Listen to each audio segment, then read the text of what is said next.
Masechet Batra Daf Pevav Amud Aleph, 14 lines down. Talking about Kinyanim and Meshicha, pulling and stuff, etc. Tonight, not we learned in the Mishnah. Nechazim sheyesh lana halud neknim bekesef v'shtar b'hazaka. Real estate can be acquired with money, document, or an act of doing something on the property. Ve'esh lana v'she'en lana halud movable objects. And neknin ela b'meshicha can only be acquired by Meshicha by pulling it. Surah Matnullah Hadash Matatan Rav Hissa, and Surah they taught this, Rav Hissa taught it. They heard it. Matullah Bishim Rav Kahana, it's Rav Kahana said it. I'm not Mishim Rav because it was Rav Kahana. Some people it was Rav Asari. The only time you're able to pull it is referring to items that are usually not lifted because they're too big.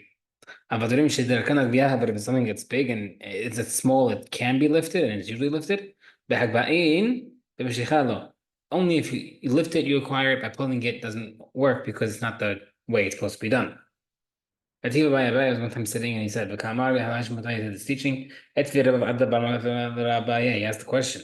If someone steals someone else's wallet on Shabbat and he carries it outside, you have to pay for the purse, even though you're also chayav mitah. Generally, if you're chayav two things, you are patur from the less one and chayav for the more severe one.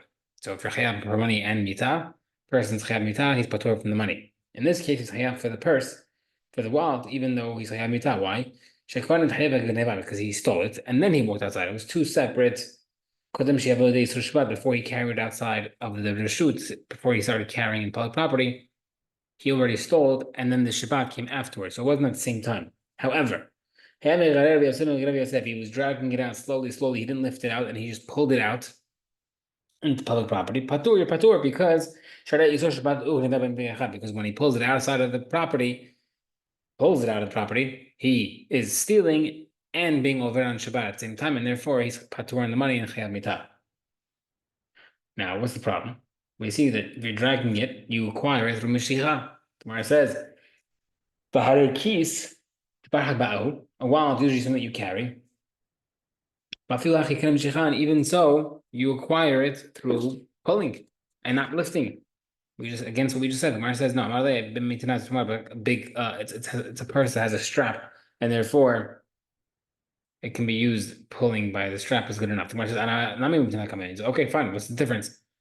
Even if you're talking about a case of a strap, I'll talk about a case of strap as well. If it's normally lifted, Meshicha should not work. Where it says, it needs the strap to be pulled because you can't lift it. It's big, a luggage that has the wheels. Yeah, you could lift it, but the way to acquire it would be by pulling it. Tashma, another proof. If the transaction happens in the seller's property, you don't acquire it until you lift it or remove it from the property of the seller. Alma was from here. The fact that you have to lift it or drag it. Even when you normally lift it, you could either lift it or you could pull it. It's not. We said earlier that if you're able to lift it, then pulling won't work. Where it says it's not saying that you could do either one. It's saying that either one will work in its separate case. Meaning, if it's something that should be lifted, you have to lift it. Something that should be pulled can be done with pulling. Tashma. If someone sells fruits to his friend, if he pulled it without measuring it, can you acquire it? But how would you acquire it if fruits usually carried? We see from here that you acquire it from Meshicha, even though you're able to carry it. The Gemara says no. Large bundles of fruits that you have to drag and you can't lift. The Gemara says he actually has a case. For the next part of the Mishnah says, someone buys flax from his friend. You don't acquire it till you pick it up and move it. Seemingly, not Meshicha. Is flax also large bundles? They don't make flax in large bundles, sold small bundles, and still you're able to lift it. The Gemara says, Shani Pishtan Mishtamit. Flax is different. It could slip out of the bundles, and therefore it's only packaged small, and that's why you're able to lift it. The Gemara says, being proof. A large animal can be acquired through handing it over. By the and a small animal can be acquired by picking it up. Big A small animal can acquire from Meshicha. Clearly, a small animal can be easily lifted. We still see that you're able to do Meshicha according to Chachamim. Gemara says, no, different. Animal is different than other items because the animal will actively dig its feet into the ground to try not to get lifted, and therefore it's easier to pull it and you don't have to lift it. The Gemara says, the bar from Shmuel will say, someone says, I'm selling you a kor for 30 slaim, a certain measurement of produce for 30 slaim, $30.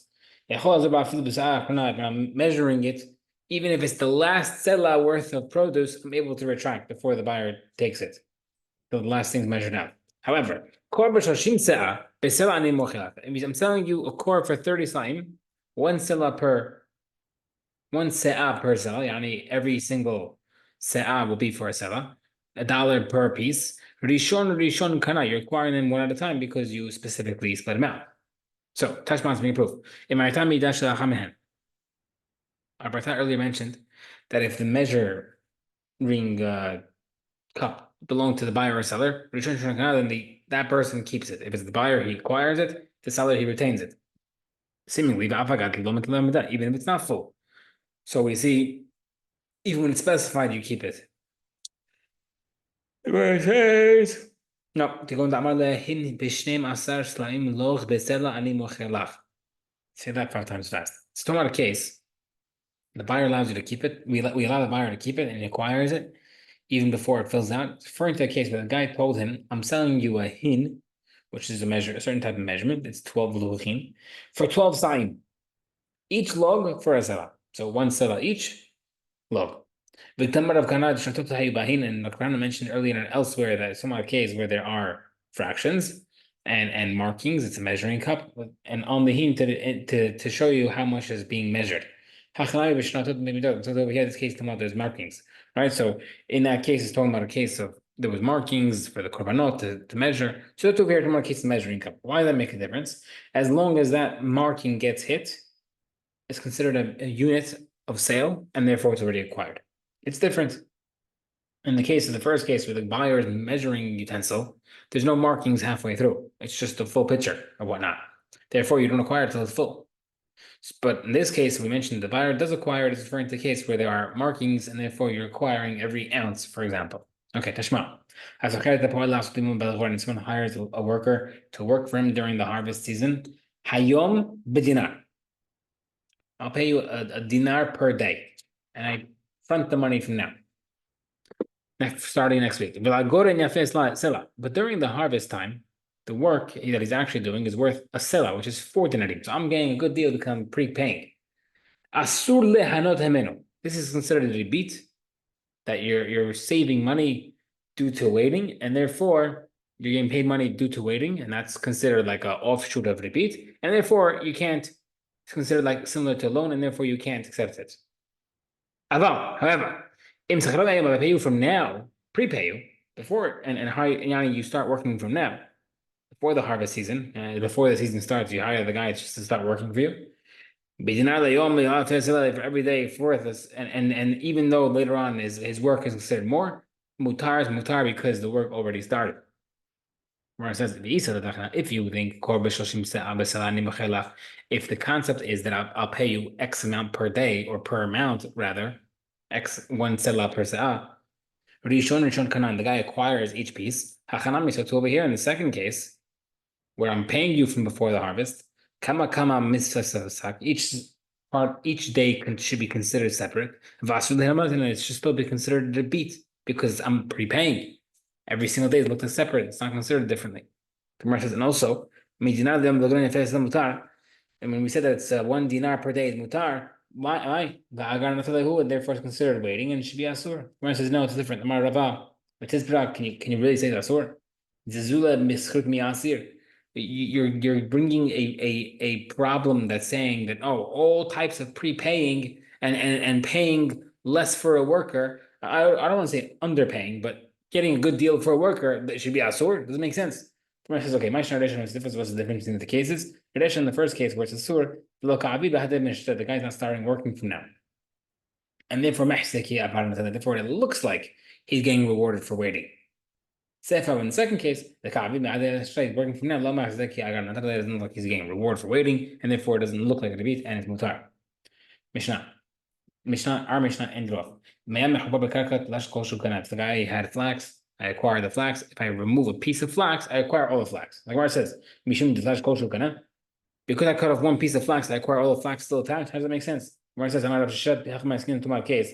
The seller told the buyer, go improve the land a little bit.